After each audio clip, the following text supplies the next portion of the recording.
अस्सलाम वालेकुम। उम्मीद है कि आप सब खैरियत से होंगे। आज हम एक्सरसाइज 18.5 स्टार्ट करेंगे। ये सेम एज इट इज़ वो जो हमने 2 और 3 किया वही है, लेकिन एक्सरसाइज 18.2 18.3 जो की है डायरेक्टली और इन्वर्सली वाला चक्कर है इसके अंदर भी, ठीक है। लेकिन बस ये क्या है, वर्ड प्रॉब्लम है, ठीक है। तो आपको क्वेश्चन समझना है और इसको सॉल्व करना है, सिंपल सब। तो चलिए हम क्वेश्चन रीड कर लेते हैं पहले, उसके बाद इसको स्टार्ट करते हैं। भाई क्वेश्चन क्या है, 5 varies directly as x square and z and y equal to 6 when x equal to 4 z equal to 9. Write y as a function of x and z and determine the value of y when x equal to minus 8 and y equal and z equal to 12. सबसे पहले step by step चलते हैं, ठीक है। सबसे पहले हमें क्या गिवन है, y varies directly as x square and z, यानी कि y क्या है, डायरेक्टली प्रोपोर्शनल x स्क्वायर और z के, ठीक है। सबसे पहले आपको पता है हम इसको सॉल्व कर लेते हैं। डायरेक्टली प्रोपोर्शनल का साइन जब हटता है तो क्या लगता है भाई, जब डायरेक्टली प्रोपोर्शनल का साइन हटता है तो क्या लगता है, इक्वल टू और के लगते हैं, और बाकी एक्स स्क्वायर और जेड ऐसे ही उतार दिया, ठीक है। अब मुझे के की वैल्यू निकालनी होती है, कांस्टेंट है, जिस तरह हम लोगों ने लास्ट वाले पार्ट में किया था। तो एक्स स्क्वायर और जेड यहाँ मल्टीप्लाई हो रहा है, इधर वाई के साथ आगे क्या हो जाएगा, डिवाइड हो जाएगा। यहाँ तक बात समझ में आ गई, इसको आप भूल दें वन, ठीक है। के की वैल्यू निकालने के लिए हमें सबसे पहले पार्ट में दिया हुआ है वाई 6 है, एक्स 4 है और जेड क्या है 9 है। यहाँ तक अभी हम पढ़ रहे हैं, ठीक है। तो हमने के की वैल्यू निकालने के लिए वाई की वैल्यू पुट कर दी 6, एक्स की वैल्यू क्या थी भाई 4 थी, तो 4 का क्या हो गया, स्क्वायर हो गया, और जेड मेरे पास क्या था 9 था, तो ये क्या हो गया 9 हो गया, ठीक है। इसको मैं सॉल्व करूं तो ये तो आ गया 6 और ये 4 का स्क्वायर 16 और ये क्या हो गया 9। अब ये मजीद कुछ कैंसिल आउट हो रहा है तो कर लें, 3 2 6, 3 3 9, 2 1 2, 2 8 16। तो ये कि न्यूमिनेटर में मेरे पास 1 आ गया, डिनोमिनेटर में 8 और 3 है, ठीक है। जब 8 और 3 को मल्टीप्लाई किया तो 8 3 24, तो के की वैल्यू मेरे पास क्या आ गई 24 आ गई। अब मैं अगर ये 1 में या इधर पुट कर दूं, इधर इसको मैं ए बोल देती हूँ, ठीक है। पुट इन ए,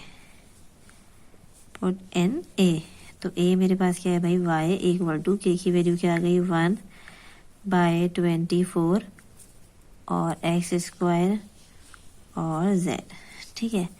सबसे पहले मुझे क्या है, यहाँ तक मैंने सॉल्व कर दिया, मुझे क्या निकालना है, right y as a function of x and z. ये जो पहला पार्ट पूछा है वो आंसर आ गया, y as a function of x and z. तो मैंने ये लिख दिया, के की वैल्यू निकाल के लिख दी। इसको मैं ऐसे लिख देती हूँ, तो ये मेरा क्या है भाई, पहले पार्ट का एक आंसर हो गया, ठीक है। यहाँ तक बात समझ में आ गई, right y as a function of x and z. तो ये मैंने क्या लिख दिया, सॉल्व कर दिया। अब दूसरा पार्ट क्या है भाई, and determine the value of y, और अब वाई की वैल्यू निकालनी है जब एक्स क्या है -8 है और जेड क्या है 12 है, ठीक है। एक्स क्या है मेरे पास -8 है और जेड मेरे पास है क्या भाई 12, और मुझे क्या वाई की वैल्यू निकालनी है।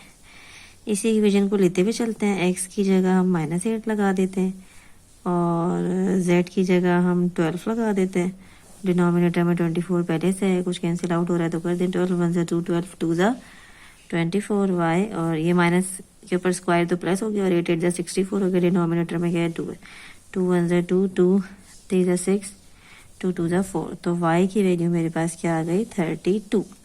तो ये मैंने अपने दोनों पार्ट सॉल्व कर लिए। पहले पार्ट में क्या था कि वाई को लिखें as a function of x and z, वो मैंने लिख दिया। के की वैल्यू निकाल के उसी इक्वेशन में के की वैल्यू पुट कर दी और y as a function of x and z लिख दिया। दूसरे वाले पार्ट में हमें एक्स और जेड की वैल्यू गिवन थी और वाई निकालना था, तो इस इक्वेशन में मैंने एक्स और जेड की वैल्यू डाली और वाई की वैल्यू फाइंड कर ली, जो कि आ गया मेरे पास 32। अब आप लोग देख लें ऊपर से ऐसे, ठीक है। ये पूरा मेरा क्वेश्चन है।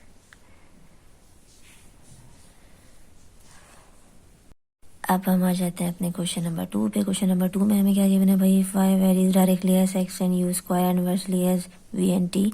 फिर वैल्यू दी हुई है वाई इक्वल टू 40 जब एक्स क्या हो 8, u 5, v 3 and t 2। Find y in term of x, u, v and t. वही पहले जिस तरह लास्ट वाले क्वेश्चन में किया है, पहले कि वाई निकालना है इन टर्म ऑफ दिस वेरिएबल, उसके बाद उसको फाइंड करना है वाई की वैल्यू, जबकि एक्स मुझे -2, यू 4, वी 3 और टी -1 की। मैंने सबसे पहले तो इक्वेशन बना लेते हैं भाई, इसमें डायरेक्टली और इनवर्सली दोनों की बात की है। सबसे पहले directly y varies directly as x and u square, यानी वाई क्या है भाई, डायरेक्टली प्रोपोर्शनल है एक्स और यू स्क्वायर के, और इनवर्सली किसके, वी एंड टी के। इनवर्सली भी आप लोगों को पता है, साइन सही बनाइएगा, इन्वर्सली का मतलब आप सबको पता है ये हो जाता है, तो इन्वर्सली में क्या है वी एन टी, तो ये ऐसे मैंने लिख दिया। अच्छा, इसके साथ मैं एक काम कर सकती हूँ, क्योंकि ऊपर मेरे पास क्या है एक्स और यू स्क्वायर है और डिनोमिनेटर में मेरे पास वी टी है, तो इसको मैं ऐसे लिख सकती हूँ एक साथ मिला के एक इक्वेशन बना लूँगी। ये इसकी डायरेक्टली प्रोपोर्शनल, इसके इन्वर्सली प्रोपोर्शनल है, तो मैंने ऐसे लिख दिया। ठीक है, अब इसका साइन हटेगा तो मेरे पास के लगेगा एक्स यू स्क्वायर और वी टी, इसको मैं बोल देती हूँ इक्वेशन ए। ठीक है, मुझे के की वैल्यू अगर निकालनी है तो वी टी उधर वाई के साथ चला जाएगा और एक्स और यू स्क्वायर उधर डिनोमिनेटर में आ जाएगा। के की वैल्यू निकालने के लिए मुझे सबसे पहले ऊपर क्वेश्चन में चीज़ें गिवन है, जिसमें वाई मेरे पास क्या है 40 है। ठीक है, यू मेरे पास क्या है, सॉरी वी है, वी मेरे पास 3 है, टी मेरे पास है 2, एक्स मेरे पास है 8 और यू मेरे पास है 5 का स्क्वायर। ठीक है, के की मुझे वैल्यू निकालनी है। कुछ कैंसिल आउट हो रहा है तो कैंसिल आउट करते हैं। 2 1 ज़ा 2, 2 4 ज़ा 8, 4 1 ज़ा 4, 4 1 ज़ा 4 और 10। डिनोमिनेटर में क्या आ गया 10 और 3 आ गया। डिनोमिनेटर में 5 का स्क्वायर, तो 5 5 ज़ा 25, ये 5 2 ज़ा 10, सॉरी 5 5 ज़ा 25 और 5 2 ज़ा 10। तो एक्स क्या आ गया डिनोमिनेटर में 3 और 2 है 6 बाय 5। ये मजीद कैंसिल आउट नहीं हो रहा, ये मेरा क्या आ गया एक्स आ गया। तो अब मैं जो है वो इक्वेशन ए को ऐसे लिख सकती हूँ, y इक्वल टू के की जगह 6 बाय 5 एक्स यू स्क्वायर और डिनोमिनेटर में भी वी टी लिख सकती हूँ। ठीक है, डिनोमिनेटर में मेरे पास क्या है वी टी।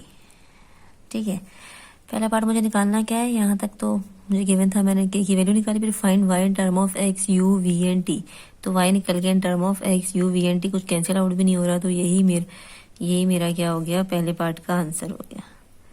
ठीक है, अब दूसरा क्या है भाई, मुझे वाई की वैल्यू निकालनी है, जबकि मुझे एक्स गिवन है -2, यू गिवन है 4, वी गिवन है 3 और टी गिवन है -1, और मुझे y की वैल्यू निकालनी है, तो सारी वैल्यूज इस इक्वेशन में पुट कर देते हैं। 6x मेरे पास क्या है -2 है, इसको मैंने इसमें रख दिया, और u मेरे पास 4 है, इसका स्क्वायर, 5v मेरे पास क्या है 3 है और t मेरे पास क्या है -1 है। ठीक है, सबसे पहले न्यूमरेटर डिनोमिनेटर माइनस कैंसिल हो रहा है, तो ये कैंसिल कर दिया। 3 1 ज़ा 3, 3 2 ज़ा 6, तो y मेरे पास बराबर हो गया 2 और 4 का स्क्वायर क्या हो गया 16 और डिनोमिनेटर में खाली है 5। ठीक है, इसको जब मैं सॉल्व करूँगी तो ये मेरे पास आएगा 16 2 ज़ा 32 और 32 2 ज़ा मेरे पास होता है 64 बाय 5। तो ये मेरा क्या आ गया, y का आंसर आ गया। बस ये मेरा क्वेश्चन सॉल्व हो गया। आप लोग ऊपर से देख सकते हैं, फुल क्वेश्चन देख सकते हैं आप लोग।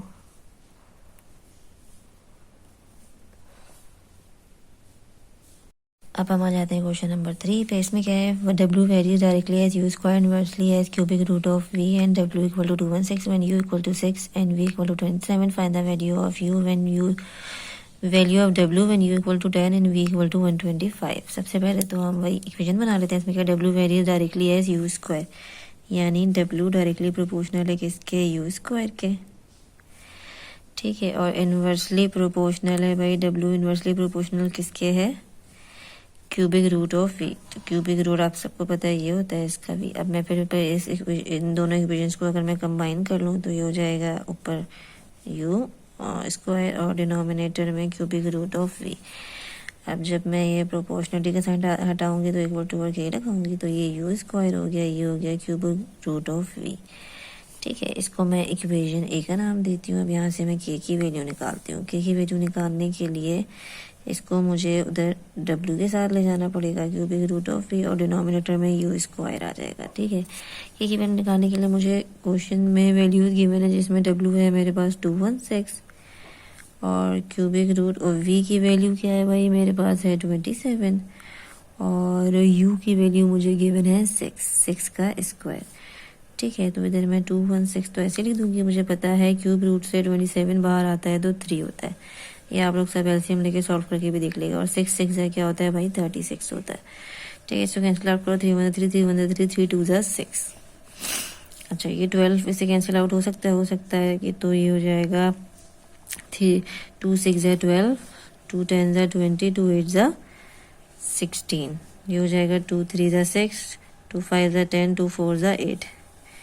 ठीक है, अभी मेरे पास क्या आ गया, मैं इधर लिख लेती हूँ, फिर मज़ीद कैंसिल आउट हो रहा है तो कर देते हैं अभी। 3 1 ज़ा 3, 3 1 ज़ा 3, 3 8 ज़ा 24, तो के की वैल्यू मेरे पास क्या आ गई, 18 आ गई।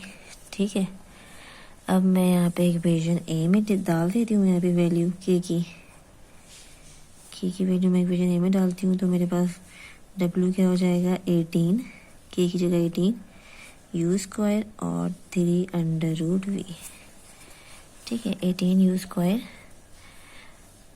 एक की जगह 18 डाला, यू स्क्वायर और क्यूब रूट ऑफ वी। अब मुझे निकालना क्या है भाई, डब्ल्यू निकालना है डायरेक्ट, जबकि यू मुझे गिवन है 10 और वी मुझे गिवन है 125।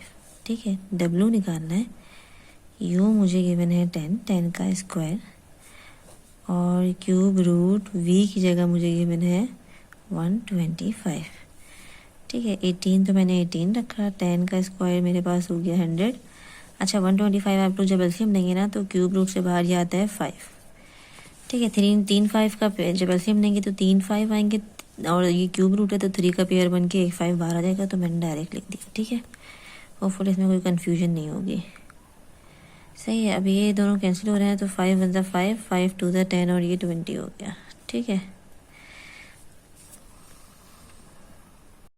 फिर जब मैं 18 को 20 से मल्टीप्लाई करूँगी तो मेरे पास आंसर आ रहा है 360। तो बस मेरे पास यही आंसर है, मुझे डब्ल्यू ही फाइंड करना था। ठीक है, ये रहा मेरे पास क्वेश्चन नंबर 3। पहले मैंने इक्वेशन बना के सॉल्व करके के की वैल्यू निकाली, फिर के की वैल्यू उधर पुट करके जो वैल्यूज गिवन थे उसको पुट करके मैंने निकाल दिया डब्ल्यू। अब हम आ जाते हैं क्वेश्चन नंबर 4 पे। इतना बड़ा ये क्वेश्चन हम लिखा हुआ है, हम पार्ट कर करके पढ़ते हैं। इसमें क्या है भाई, टाइम पीरियड टी है, सिंपल पेंडुलम जो को डायरेक्टली प्रोपोर्शनल है किसके, square root of its length L, यानी टी मेरे पास डायरेक्टली प्रोपोर्शनल है, सॉरी स्क्वायर रूट उसके किसके, लेंथ के। ठीक है, उसके बाद है इन्वर्सली प्रोपोर्शनल किसके, square root of acceleration due to gravity G, और टी उसके बाद मेरे पास इन्वर्सली प्रोपोर्शनल है किसके भाई, जी के। अब हमेशा हम इसको कंबाइन कर लेते हैं, तो कंबाइन कर लेते हैं, न्यूमिनेटर में अंडर रूट एल आ गया, डिनोमिनेटर में जी आ गया, ये प्रोपोर्शनलिटी का साइन हटा के और ये एल और ये जी, इसको इक्वेशन ए बोल दें। के की वैल्यू निकालनी है तो टी के साथ जी उधर ऊपर चला जाएगा और इधर एल क्या आ जाएगा, नीचे आ जाएगा। के की वैल्यू निकालने के लिए कुछ वैल्यूज चाहिए होती है, देखते हैं हमें क्वेश्चन में क्या आगे मैंने। अच्छा, ये तो हो गया, इसमें टी 2 गिवन है, एल 100 और जी 9.8। ठीक है, तो के की वैल्यू निकालने के लिए टी 2 गिवन है, जी मुझे 9.8 गिवन है और एल मुझे गिवन है भाई 100। ठीक है, यहाँ तक बात समझ में आ गई। अच्छा, ये दोनों ऊपर और नीचे रूट है, मैं इसको ऐसे लिख सकती हूँ 9.8 डिवाइडेड बाई 100। जब मैंने 9.8 को 100 से डिवाइड किया तो रूट के अंदर मेरे पास आ गया 0.098। ठीक है, आप कैलकुलेटर से डिवाइड करके चेक कर दिएगा।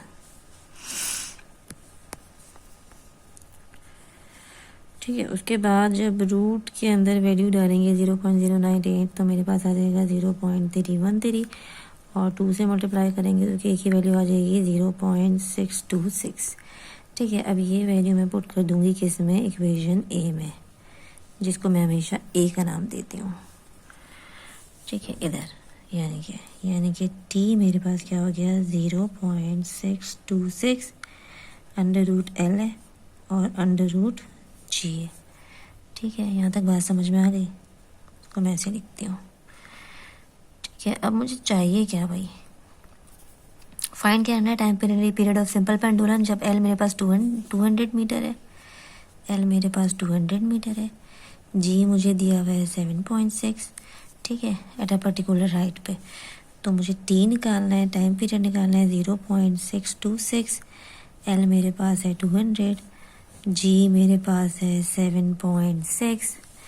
ठीक है, ये दोनों भी सेम एक रूट के अंदर मैं लिख सकती हूँ ऐसे, ताकि मैं इसको डिवाइड कर लूँ, 200 डिवाइडेड बाय 7.6, तो ये मेरे पास आ जाएगा भाई, रूट के अंदर मेरे पास आएगा 26.315। जब मैं इसको रूट से बाहर निकालूंगी तो ये मेरे पास आ जाएगा 5.129 और जब मैं इसको इससे मल्टीप्लाई करूंगी तो ये आ जाएगा 3.211, क्योंकि टाइम पीरियड है तो मैंने यूनिट लगा दिया सेकंड का। ठीक है, तो ये मेरा क्या हो गया, सॉल्व हो गया। ऊपर से देख लें इसको भाई, ये क्वेश्चन है,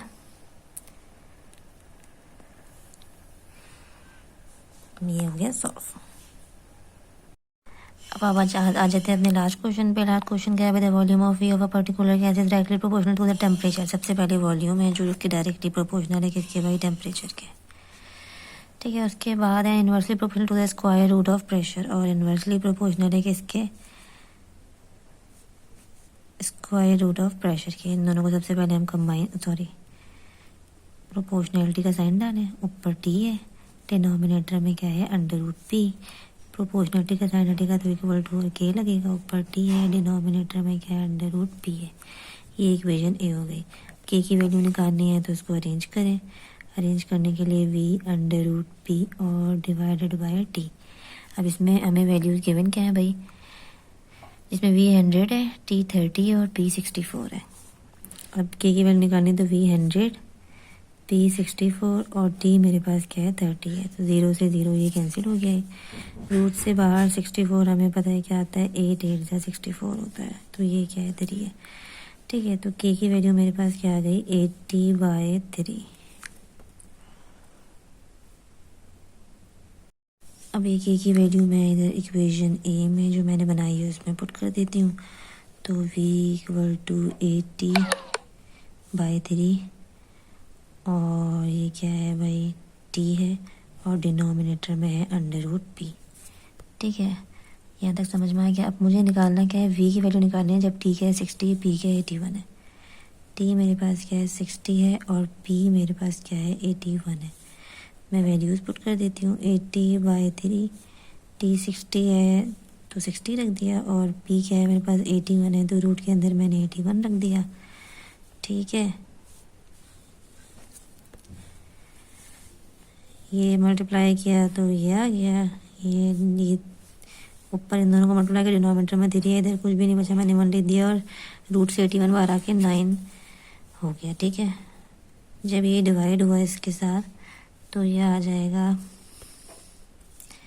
1600 और डिनोमिनेटर में बचा है 9। ठीक है, जब 1600 को मैं 9 से डिवाइड करूँगी तो मेरे पास आ जाएगा 177.78। क्योंकि क्या निकालना था मुझे, v यानी कि वॉल्यूम निकालना था। वॉल्यूम हमें पता है, वॉल्यूम का यूनिट क्या होता है, क्यूबिक होता है। यूनिट गिवन नहीं है तो मैंने क्यूबिक यूनिट लिख दिया। ठीक है, मीटर होगा तो क्यूबिक मीटर, सेंटीमीटर होगा तो क्यूबिक सेंटीमीटर या व्हाटएवर जो भी हो। ठीक है, तो ये मेरा क्या हो गया, लास्ट वाले पार्ट का सॉल्यूशन हो गया। अगर आप लोगों को इसमें कोई भी कन्फ्यूजन हो तो आप लोग कमेंट सेक्शन में पूछ सकते हैं। वैसे ही सब बहुत सिंपल था, सिर्फ जो है जो क्वेश्चन गिवन था उसको पढ़ें और क्वेश्चन को सॉल्व करें। साथ ही लाइक करें, शेयर करें, सब्सक्राइब करें और बेल आइकन भी प्रेस करें ताकि नेक्स्ट आने वाली वीडियो जो है वो आप तक सबसे पहले पहुंच सके। थैंक यू, अल्लाह हाफिज़।